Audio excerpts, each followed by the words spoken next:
There's a newspaper report about a vicar who went into a primary school and told children that Santa was unreal.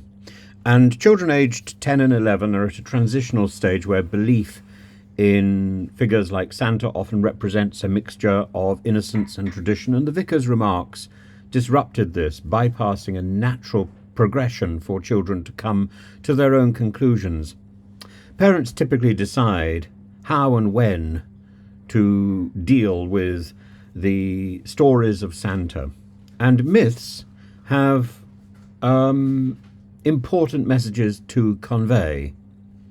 And the revelation by this arrogant and thoughtless vicar caused visible distress, with children crying and parents scrambling to, quote, restore the magic of the season, and rightly so. The Reverend Dr. Paul Chamberlain is clearly a person with very little sensitivity and very little imagination and cultural understanding.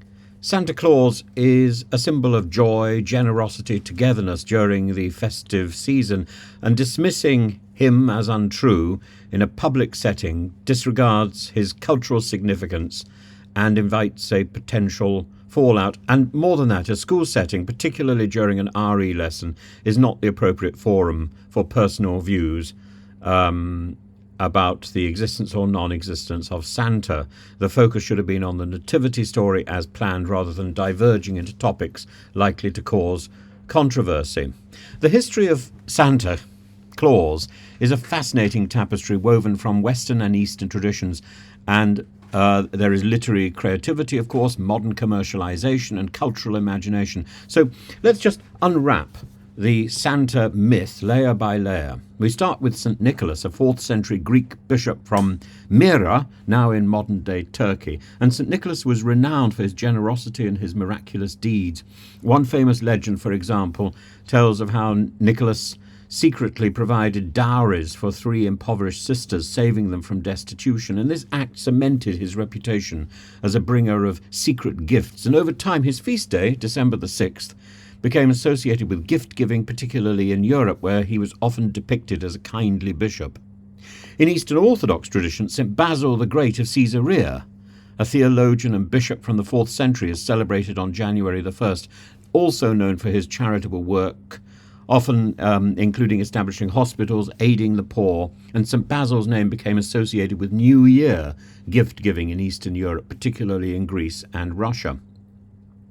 The literary traditions which cement the rise of the story of Santa mostly go back to America, to Clement Clarke Moore or Major Henry Livingston Jr., depending on your understanding of that little elaboration. Written in 1823, this poem redefined the image of St. Nicholas into a jolly, rotund, magical elf with tiny reindeer, a sleigh, and chimney escapades. It introduced key elements of the Santa lore, such as his home in the North Pole, his list checking, his team of named reindeer.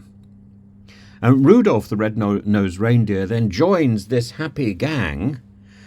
He was created very much as an advertising gimmick, but written in the same style as the Visit from St. Nicholas the Night Before Christmas in 1939 by Robert L. May for a Montgomery Ward department store booklet, which up to that point had been boring, and now suddenly Rudolph was a clever marketing ploy, and the story of this misfit reindeer, very much like the ugly duckling whose glowing red nose saves Christmas, resonated with audiences, became a holiday classic, generated a 1949 song by Johnny Marks and the 1964 animated special.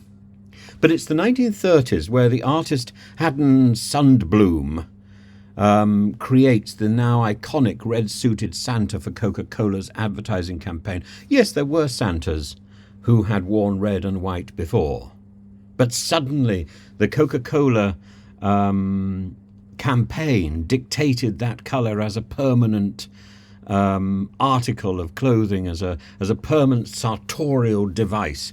Santa in red and white, and this Santa with his cheerful demeanour, his white beard, much bigger than the Santa described in the poem by Clement Clarke Moore.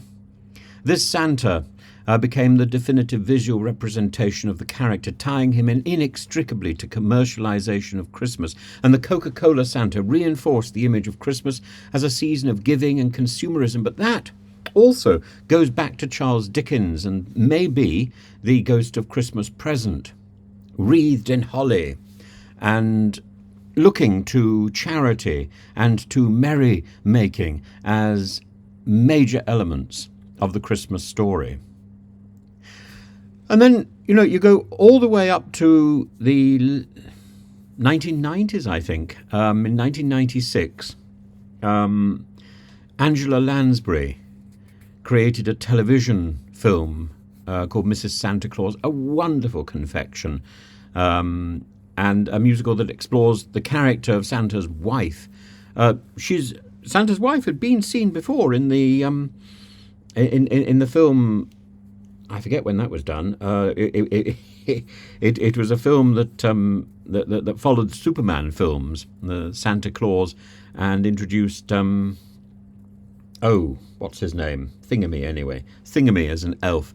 But the whimsical and heartfelt portrayal of Angela Lansbury underscores the cultural evolution of the Santa myth, blending charm and imagination. And Santa Claus is real. Of course he's real.